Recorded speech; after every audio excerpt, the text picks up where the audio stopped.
Even if your life don't want to mount up, tí ayé ò bá fẹ́ gun òkè, but because you are here, ṣùgbọ́n tó kó wà níbí, you will mount up. ó gun òkè. You will not only mount up. Ó kàn wá ní gun òkè nìkan. When you get up there, Nígbà tó bá wá dókè náà, you will run. ó tún sáré, And you will walk. ó rìn. In Revelation, Ìwé ìfihàn. let's look at chapter 17. Jẹ́ ká wo ẹsẹ̀ kẹtàdínlógún. Revelation 17. Ìwé ìfihàn orí kẹtàdínlógún.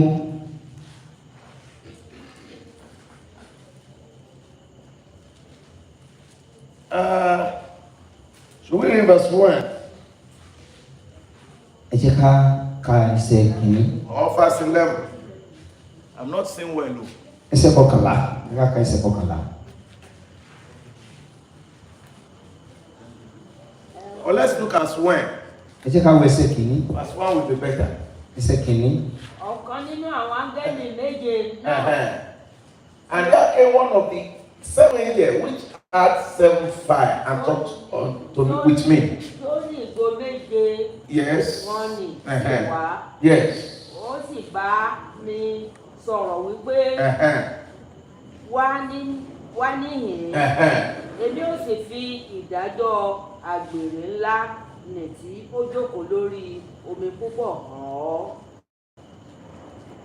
And there came one of the 7 angels which had 7 fire and talked with me, saying, Come hither. I will show unto thee the judgment of the great woe that sitteth upon many waters. Yes, sir. Ọ̀kan nínú àwọn áńgẹ́lì méje náà tí ní ìgò méje wọn nì sí wá. Ó sì bá mi sọ̀rọ̀ wípé wá ní èmi ó sì fi ìdájọ́ àgbèrè ńlá nì tí ó jókòó lórí omi púpọ̀ hàn ọ́. You see, God Almighty is up. Ọlọ́run Elédùmarè wò òkè ló wà. Where is the devil? Níbo ni èṣù wà? Down. Ìsàlẹ̀. The call of God to us anytime is come up.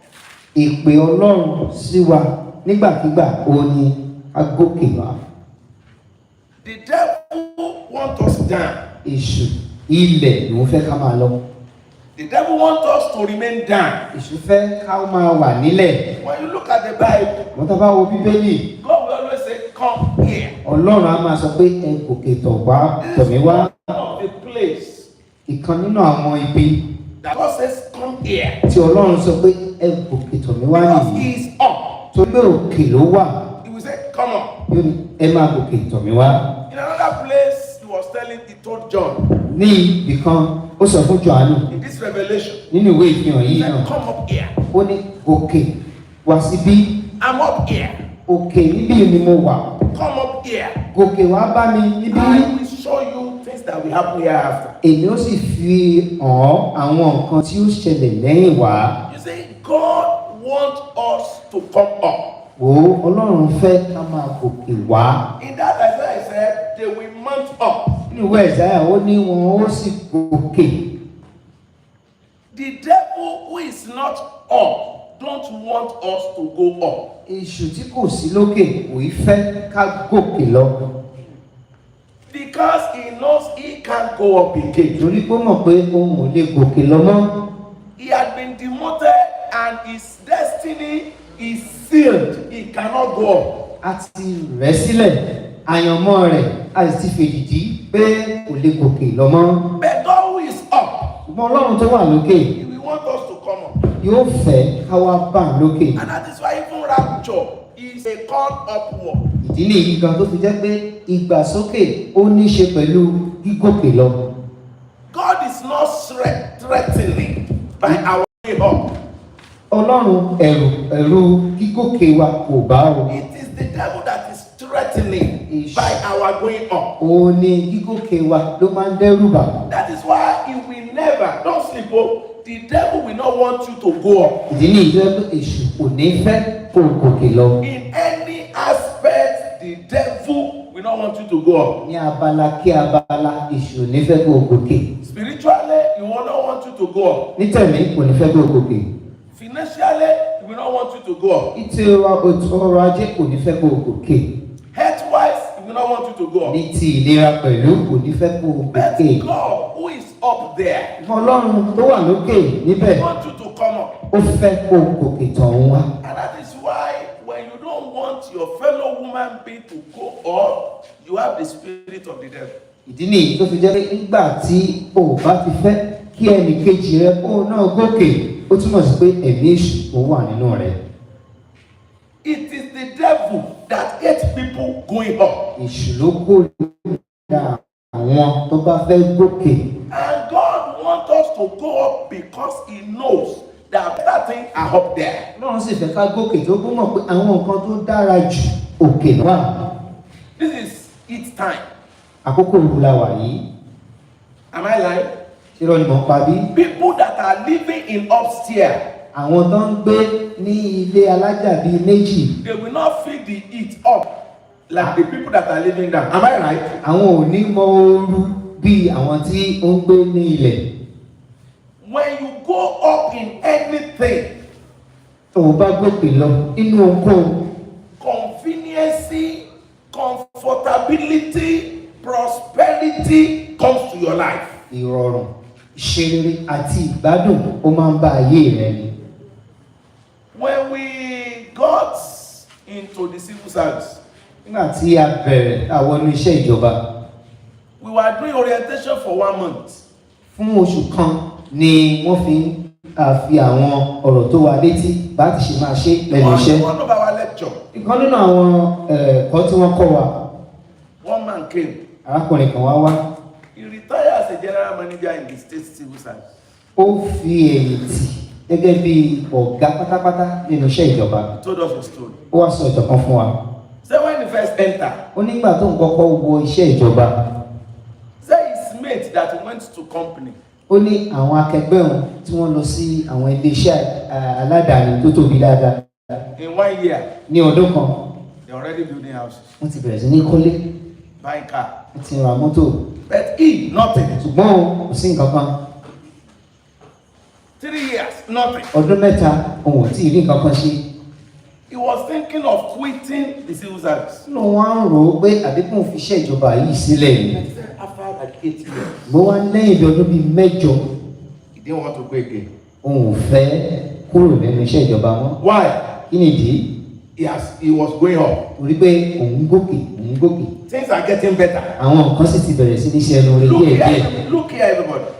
Gbogbo ènìyàn ẹ wò ó. When you mount up, Nígbà tí o bá gòkè, convenience comes. ìrọ̀rùn yóò dé. In geography, we were taught environmental lapse rates. They said the higher you go, the cooler it becomes. Nínú ìmọ̀ geography, wọ́n kọ́ wa pé béèyàn bá ti ń gòkè sí bẹ́ẹ̀ ni tútù ni yóò máa mú And kọ sí. that is why the devil hates you going up. Ìdí nìyí tí èṣù tó fi kórìíra pé kó o gòkè.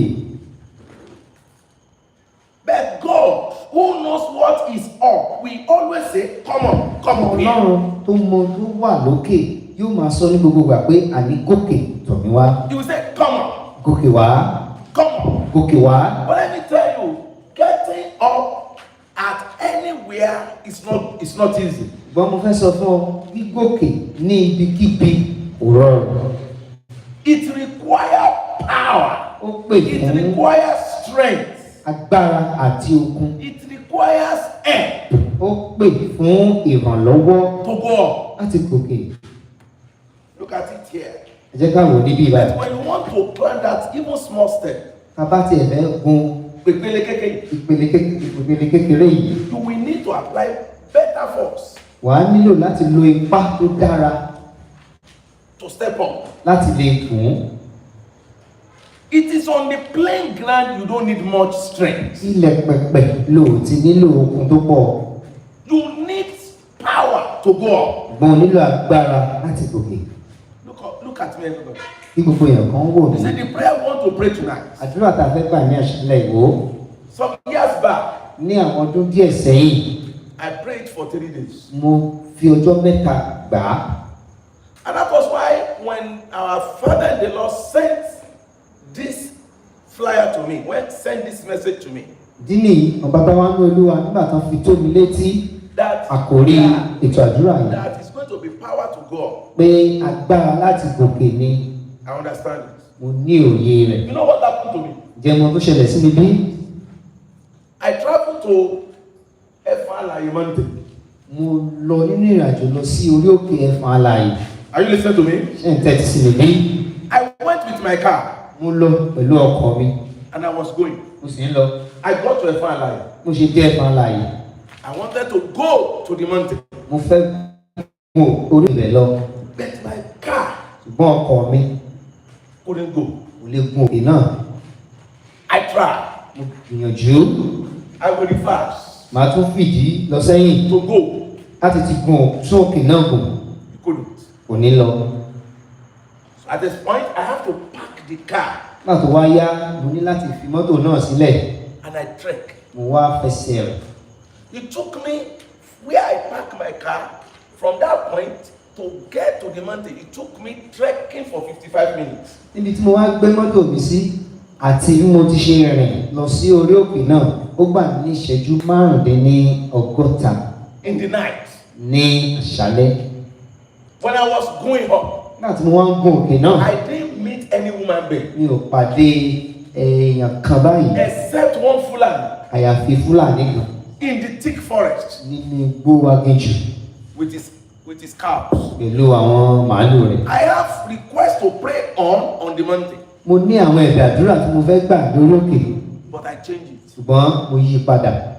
When I got to the mountain, Nígbà tí mo dé orí òkè náà, for the 3 days I was there, ọjọ́ mẹ́ta tí mo lò ń bẹ̀, I was praying. mo ń gbàdúrà. God, give me power to go up. Olúwa fún mi ní agbára láti gòkè. Because my car, the car I took there, lacked power to do what? To Torí go up. ọkọ̀ tí mo gbé lọ kò ní agbára láti gòkè náà. I was there for 3 days. Mo sì wá ń bẹ̀ fún ọjọ́ mẹ́ta. For those 3 days, I pray no prayer that God give me power to go up. Gbogbo ọjọ́ mẹ́tẹ̀ẹ̀ta yìí mi ò gbàdúrà mìíràn àfi Ọlọ́run fún mi ní agbára láti gòkè. After the 3rd day, Lẹ́yìn ọjọ́ kẹta, I came down from the mountain. mo sọ̀kalẹ̀ láti orí òkè náà. I kicked the car Mo sáná sí ọkọ̀ mi. and it could go. Mo wá lọ lé. The car that couldn't mount the mountain could go. Ọkọ̀ tí kò lè gun òkè ó lè gbé mi lọ lé. Because Rí pé the only thing the car lack is the power to do what? To go up. ohun kan ṣoṣo tí ọkọ̀ náà ò ní òun ni agbára láti gòkè. Look here, if you want to go up in any aspect, Òní tó bá fẹ́ gòkè ní abala kábala, you need power. o nílò agbára, You need strength. o nílò okun. The car that we mount mountain, go up the mountain, the engine must be sound. Ọkọ̀ tí ó bá gun òkè, ẹ́ńjìnì rẹ̀ ó gbọ́dọ̀ múnádóko. Gear must be sound.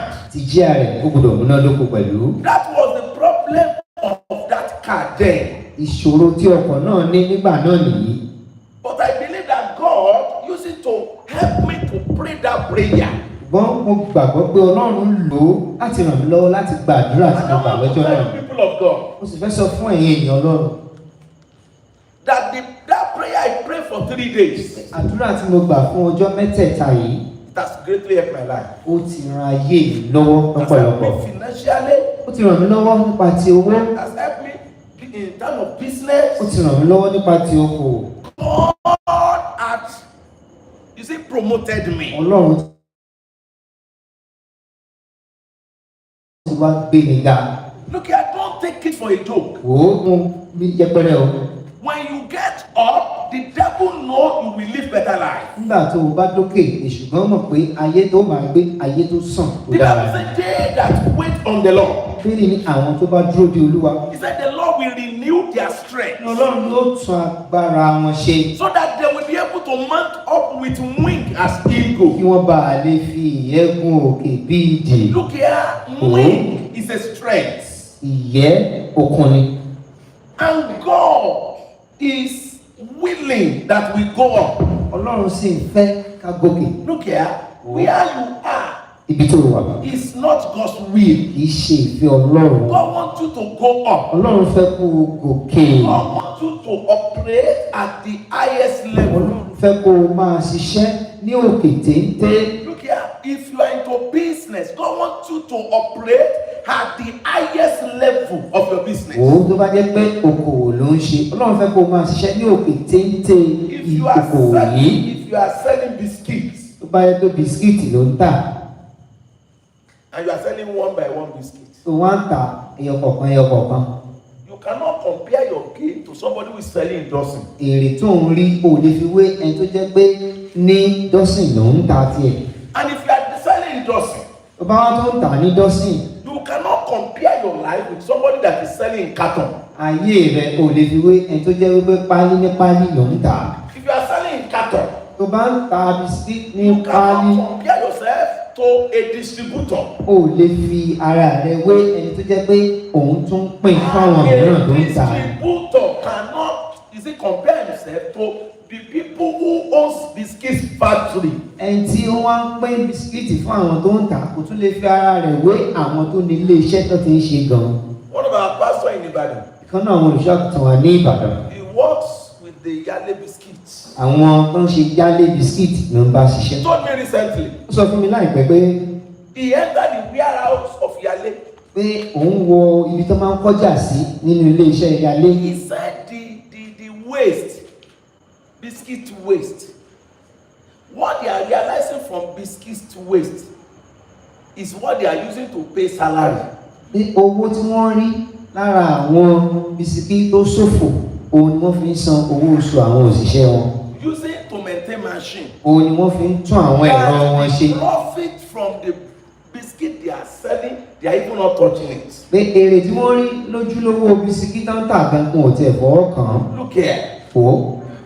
God wants you at the topest level of what you are doing. Òkè téńté ohunkóhun tó o bá ń ṣe òun ni Ọlọ́run ti fẹ́ kó If you wà. are working in a company, Tó bá ń ṣiṣẹ́ nílé iṣẹ́ kan, you can't compare yourself to the owner of the company. o lè fi ara rẹ wé ẹni tó ní ilé iṣẹ́ náà. The salary they are giving you. Bó ti wù kí owó oṣù tán fún ọ kó lè pọ̀ tó. You see, but for you to go up, Wọ́n fún ọ kó lè gòkè. you need power. O nílò agbára. You need power. O nílò agbára. You see, that is the reason people in this world, people of the world, they are looking for power. Ìdí nìyí tí àwọn èèyàn ayé yìí tó fi ń wá agbára káàkiri. God who is willing that we come up has the power that can take us to where he wants. Ọlọ́run tó wá ń fẹ́ ká gòkè wá, ó ní agbára Yes. tí a nílò láti dé ibi tó fẹ́ ká dé. All we need is to go to that God to ask for the power. Ohun tí a wá nílò ni wípé ká tọ Ọlọ́run náà lọ ká sì béèrè fún agbára náà. See, whatever we dare to ask from God, he can give us. Ohunkóhun tí a bá ní ìgboyà láti béèrè lọ́wọ́ Ọlọ́run ó lè fún wa. But when we don't ask, Ṣùgbọ́n nígbà tá a bá béèrè, look here, when we don't ask, wò ó nígbà tá a bá béèrè, we remain where we are. á wà níbi tá a bá wà náà. And I want to tell you, you can use one single night like this to decide even 10 years' time. Mo sì fẹ́ sọ fún ọ, ó lè lo àṣálẹ́ kan bí èyí láti pinnu ohun tí ó ṣẹlẹ̀ lọ́dún mẹ́wàá. James chapter 4, Ìwé Jákọ́bù orí kẹrin, verse 2. ẹsẹ̀ He kejì. said, we do not ask because we do not ask. Ó ní àwa kò rí gbà torí pé a kò béèrè. Simple. Kò jù bẹ́ẹ̀ lọ. And that is why tonight I want you to ask. Ìdí nìyí tó fi fẹ́ kó béèrè ní àṣálẹ́ yìí. As we come tonight, I want you to be here with focus. Bó ti ṣe wá ní àṣálẹ́ mo fẹ́ ayé yìí láti wá nǹkan So kan. he came to our church. Wá sí ìjọ wa pẹ̀lú ẹ̀rí. It was a powerful day in the church. Àkókò agbára ńlá ni nínú ìjọ lọ́jọ́ náà. Because he gave every member of the church an Hollandia packet. He was giving everybody. Torí gbogbo ọmọ ìjọ kọ̀ọ̀kan tó fún ní pákẹ́ẹ̀tì Hollandia milk. You see, on that day, if you watch my youth on their start, they will say, now you know why you don't come our church today. Ní ọjọ́ náà, báwo tí àwọn ọ̀dọ́ mi nínú ìjọ tó wá gbé sórí ẹ̀rọ ayélujára mo tọ́ sọ pé ìwọ ló mọ̀dí tó fi wá sílé ìjọsìn wa lé ní. Even to the children church. Àwọn ọmọdé gan nínú ìjọ He tiwọn. gave each of them Hollandia milk. Gbogbo wọn ló fún ní Hollandia milk pátápátá. And that brother gave a testimony. Arákùnrin yìí wá jẹ́rìí kan. For you to know that, for you to go up, you must be serious. Kó o bá a lè mọ̀ pé kó o tó lè gòkè, o gbúdọ̀ He said jẹ́ when ẹni he tó mọ gbogbo when he lọ́kùnkúndùn. was serving in Kano, Ó nígbà tó ń sìn òun ní NYS, Kano he said the whole 1 year pé fún ọdún kan yìí he was fasting. àwẹ̀ ló ń gbà. He fasted for a whole year. Ó ń gbààwẹ̀ fún ọdún kan gbáko. Throughout his service year, he was fasting. Ní gbogbo àkókò tó fi ṣe ìsìnrú yìí àwẹ̀ ló ń gbà. And now that he's 37, Nígbà tó wá di ọmọ ọdún mẹ́tàdínlógójì. he stood on the altar of the church. He said, if he will count the number of countries of the world he had not stepped, he said, there won't be many. He said the country he has stepped on earth are more than country he has not stepped on. Ó ní tóun bá ní kó ń ṣe òǹkà rẹ̀ orílẹ̀-èdè àgbáyé tóun ti dé ó ju àwọn èyí tóun ti dé lọ. He said the people, he said who in the world he has met them. Ó ní òun sì ti bá àwọn alágbára tó ga àwọn èèyàn ẹni So are you ọlá talking ní about ayé. IMF chairman, the Bá ń pàdé. IMF president, World Bank president, Ààrẹ. WHO president, is Báńkì àgbáláyé mo ti president. bá ń pàdé. Ààrẹ orílẹ̀-èdè Amẹ́ríkà mo ti bá pàdé. He said he had had meeting with the Act 37 Àwọn ti jọ ṣèpàdé papọ̀ ní ọdún and he's just mẹ́tàdínlọ́gbọ̀n. 37 years. Ọmọ ọdún mẹ́tàdínlọ́gbọ̀n péré He sí. was able to mount up like that because for a whole year he was fasting. Ó lè gòkè lọ bẹ́ẹ̀ torí pé fún ọdún kan When gbáko that brother ààrẹ said ló that gbà. to the church, I was shaking. Nígbà tí arákùnrin yìí tó sọ̀rọ̀ nínú ìjọ mo bẹ̀rẹ̀ sí ní gbọ̀n pé fún ọdún kan lẹ fi gbà wò. He said that's what I did when I was Onídàájì fasting. ohun tí mo ṣe yìí nígbà tí mo ń ṣe ìsìnrú ní ìlú Kánò. Look here as you come tonight. Wò ó kò ṣe wá síbí ní àṣálẹ́ yìí. There are 5 things you need to do. Nǹkan márùn-ún ló nílò láti ṣe. Number 1, Àkọ́kọ́, you must be interested in going up. o gbúdọ̀ nífẹ̀ẹ́ sí òkè lílọ. Don't say, he said, it is not holiness to be done. Wò ó kì í ṣe ìwà mímọ́ ló ní kéèyàn máa wà nílẹ̀ o. It is not. Rárá, It is not. rárá. In fact, you will live holier life, more godly life, if you are up there. Wò ó nígbà tó bá wà lókè gan ni àǹfààní tún wà fún ọ láti gbé ìgbé ayé ìwà mímọ́ dáa. When you are down, sin will be so easy for you. Nígbà tó bá wà nílẹ̀ ẹ̀ṣẹ̀ yóò rọrùn fún ọ láti máa dá. Because you are living in difficulty. Torí pé nínú ìnira ló ń gbé. But when you go up, Nígbà tó bá gòkè lọ, what will be your problem? kí ni yóò tún wá jẹ́ You see, ìṣòro rẹ? up there is money. Lókè náà owó wà bẹ́ẹ̀. Up there, you can stand for Jesus. Tí òkè tá à ń sọ yìí kó lè dúró fún Jésù pẹ̀lú. When you are a landlord, you can do anything in your house, in your compound. Tó bá wò ló lè ṣe tó bá gbé wọ ló lè lé ara rẹ. But you must be interested. Ṣùgbọ́n o gbọ́dọ̀ nífẹ̀ẹ́ sí i. If Isaiah 1:19 says, if ye be willing, Isaiah orí kìíní ẹsẹ̀ kọkàndínlógún ní tí ẹ̀yin bá fẹ́. look here, God cannot help you on anything if you are not willing. Wò ó Ọlọ́run ò ní ràn ọ́ lọ́wọ́ lórí ohunkóhun tó o bá fẹ́. You must be willing. O gbọ́dọ̀ fẹ́. How many of us are willing to go up? Àwa mélòó là ń fẹ́ láti gòkè? I will go up. Èmi ó gòkè. Now, it's not compulsory for me to go up. Ó ti pọn dandan fún mi báyìí láti gòkè. Wọ́n kọ́. You must know that it is O compulsory gbọ́dọ̀ mọ̀ pé dandan ni to go up. láti gòkè. It's compulsory. Dandan ni o. So you must be interested. Tó náà o gbọ́dọ̀ nífẹ̀ẹ́ sí i. Then number 2, Ẹ̀kejì, you must believe that God is able to take you up. o gbọ́dọ̀ ní ìgbàgbọ́ pé Ọlọ́run lè gbé ọ lọ sókè. You must believe that there is power in the sight of God to take you up. O gbọ́dọ̀ ní ìgbàgbọ́ pé agbára wà ní ìhà ti Ọlọ́run Yes. láti gbé ọ lọ sókè. You must know that God can do it. O sì gbọ́dọ̀ mọ̀ pé Ọlọ́run lè ṣe é. Okay, it is what God is not ready to do that he will not do. Wo ohun tí Ọlọ́run ò bá ṣe tán láti ṣe ni ò ní ṣe o. I've told you here. Sọ fún wa níbí rí. Somebody sitting like this in the office with my wife sees a promotion letter. Ẹnìkan tó ń jókòó bí èyí ní ibi iṣẹ́ ìyàwó mi, ó sì gbẹ́sẹ̀ lé ìwé ìgbéga rẹ̀. It was not that she was not promoted. Kì í ṣe pé wọn ò tí ì gbéga o. The letter of promotion had arrived. Ìwé ìgbéga yìí ó ti dé. As he sees it. Ó sì wá jókòó lé. Unfortunately, this person is junior to my wife. Ṣùgbọ́n ẹni yìí ó tẹ̀ tún wá jẹ́ ẹni tí ó jìnnà sí ìyàwó mi lẹ́nu iṣẹ́. Ó kéré sí ìyàwó mi lẹ́nu iṣẹ́. He was the one that collected the letter and he hid it for 2 years. Ìwé ìgbéga dé, ṣùgbọ́n òun ló gbà á, ó wá fi pamọ́ fún ọdún méjì. And we are praying. A sì ń gbàdúrà.